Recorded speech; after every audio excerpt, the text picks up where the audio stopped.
محترم سامعین، السلام علیکم ورحمۃ اللہ وبرکاتہ۔ لاکھوں درود اس پاک نبی پر جن کے صدقے ہم ان کی امت میں شامل ہیں۔ غزوہ بدر کے بعد رسول اللہ صلی اللہ علیہ وسلم کی حیات طیبہ کے دوران جتنے بھی غزوات پیش آئے، ہر غزوے کے موقع پر حضرت طلحہ بن عبید اللہ رسول صلی اللہ علیہ وسلم کی زیر قیادت حاضر و شریک رہے اور اللہ کے دین کی سربلندی کی خاطر ہمیشہ بے مثال شجاعت و بہادری کا مظاہرہ کرتے رہے۔ بالخصوص غزوہ بدر کے بعد محض اگلے ہی سال یعنی سن 13 ہجری میں غزوہ احد کے موقع پر ان کا کردار یقیناً تاریخ اسلام کے ایک ناقابل فراموش بات کی حیثیت رکھتا ہے۔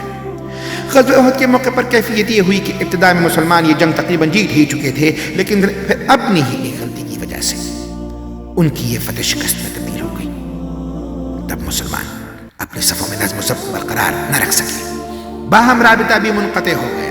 لشکر میں ہر طرف بدنظمی اور افراتفری پھیل گئی اور یہ مسلمانوں کو بڑی ہی پریشان کن صورتحال سے دوچار ہونا پڑا۔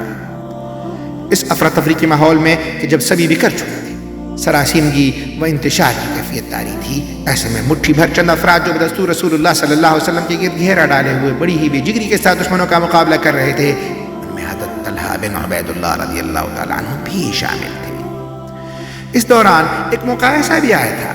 جب رسول اللہ صلی اللہ علیہ وسلم کے ہمراہ حضرت طلحہ بن عبید اللہ رضی اللہ تعالیٰ عنہ محض تنہا رہ گئے تھے۔ مشرکین اس دوران آپ علیہ السلام کو نشانہ بنانے کی سر توڑ کوشش کرتے رہے، بالخصوص ان کی طرف سے تیر اندازی کا سلسلہ بہت زوروں پر تھا۔ ایسے میں حضرت طلحہ بن عبید اللہ مسلسل رسول اللہ صلی اللہ علیہ وسلم کے سامنے ڈھال بنے رہے، نیز اس نازک ترین موقع پر تیروں کی اس بوچھاڑ کے درمیان نوبت یہاں تک جا پہنچی کہ اس طرف آتے ہوئے بہت سے تیروں کو ہاتھوں پر روکنا پڑا۔ اس کا نتیجہ یہ ہوا کہ ان کا ایک بازو ہمیشہ کے لیے مفلوج ہو گیا۔ نیز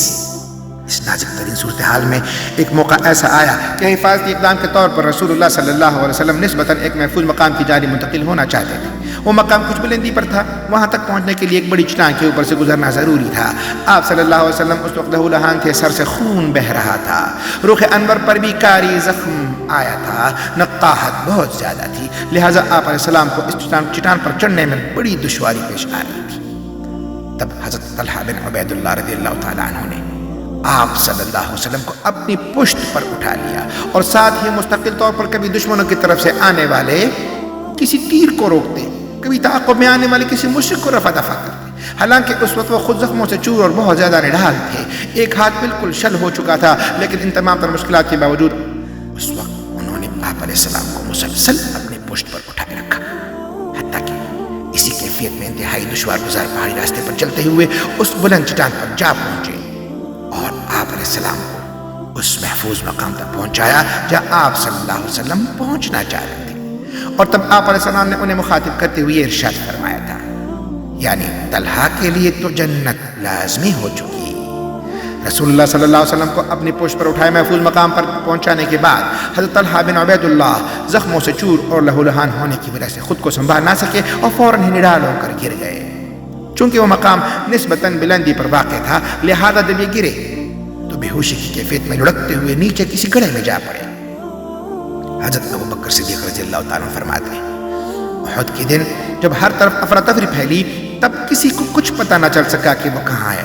اور کیا ہو رہا ہے۔ پھر جب صورتحال قدر بہتر ہوئی تو میں رسول اللہ صلی اللہ علیہ وسلم کی تلاش میں نکل کھڑا ہوا۔ اسی دوران مجھے ابو عبیدہ بن الجراح رضی اللہ عنہ مل گئے، وہ بھی آپ علیہ السلام کو تلاش کر رہے تھے اور پھر ہم دونوں مل کر آپ علیہ السلام کو تلاش کرتے رہے۔ آخر ایک بلند جگہ پہنچ کر آپ علیہ السلام ہمیں نظر آئے، ہم دونوں وہاں پہنچے۔ آپ علیہ السلام کی کیفیت یہ تھی کہ جبین اقدس پر زخم تھا، روئے مبارک لہولہان تھا، زیرہ کی چند کڑیاں رخسار مبارک میں بے وس تھی، لیکن اس کیفیت کے باوجود آپ علیہ السلام نے نیچے ایک گھڑے کی جانب اشارہ کرتے ہوئے فرمایا کہ پہلے ذرا اپنے اس ساتھی کی خبر لے لو۔ تب ہم نے دیکھا اس گھڑے میں طلحہ بے ہوش پڑے تھے، ایک ہاتھ تیروں سے بری طرح چھلنی تھا اور بالکل مفلوج ہو چکا تھا، تمام جسم لہولہان تھا۔ تب ہم نے طلحہ کو وہاں سے اٹھا کر نسبتاً مناسب مقام کی طرف جب منتقل کیا تو اس وقت ہمیں ان کے جسم پر مختلف مقامات پر چھوٹے بڑے 70 سے زائد زخم نظر آئے۔ غزوہ احد کی اس تاریخی موقع پر حضرت طلحہ بن عبید اللہ رضی اللہ تعالیٰ عنہ نے جس طرح جانفشانی و سرفروشی کا مظاہرہ کرتے ہوئے رسول اللہ صلی اللہ علیہ وسلم کی طرف سے مدافعت و حمایت کا مبارک ترین فریضہ سر انجام دیا تھا، یقیناً اسی کا نتیجہ تھا آپ علیہ السلام نے ایک بار ان کی طرف اشارہ کرتے ہوئے یہ ارشاد فرمایا تھا، یعنی جس کسی کی یہ خواہش ہو کہ وہ کسی ایسے شہید کو دیکھے جو زندہ سلامت زمین پر چل پھر رہا ہو، تو وہ طلحہ بن عبید اللہ کو دیکھ لے۔ حضرت ابوبکر صدیق رضی اللہ تعالیٰ عنہ کے سامنے جب بھی غزوہ احد کا تذکرہ ہوتا تو آپ رضی اللہ تعالیٰ عنہ بے ساختہ فرمایا کرتے تھے، یعنی وہ دن، وہ تمام دن تو بس طلحہ ہی کا دن تھا۔ مقصد یہ کہ اسر طلحہ نے جس طرح سرفروشی و جانثاری کا مظاہرہ کیا تھا، اس کی وجہ سے گویا غزوہ احد اور طلحہ بس ہمیشہ کے لیے لازم ملزوم ہو کر رہ گئے ہیں۔ شب و روز آتے جاتے موسموں کا یہ سفر جاری رہا۔ حضرت طلحہ بن عبید اللہ رضی اللہ تعالیٰ عنہ کی طرف سے رسول اللہ صلی اللہ علیہ وسلم کی خدمت میں حاضری، کسب فیض استفادہ، نیز آپ علیہ السلام کی خدمت و پاسبانی کا سلسلہ اسی طرح چلتا رہا۔ آپ علیہ السلام کی طرف سے بھی طلحہ کے لیے محبتوں اور شفقتوں کے مبارک سلسلے مسلسل جاری رہے، حتیٰ کہ اسی کیفیت میں آپ علیہ السلام کا مبارک دور گزر گیا۔ آپ علیہ السلام کا دم آخر ان سے انتہائی خوش اور مسرور و مطمئن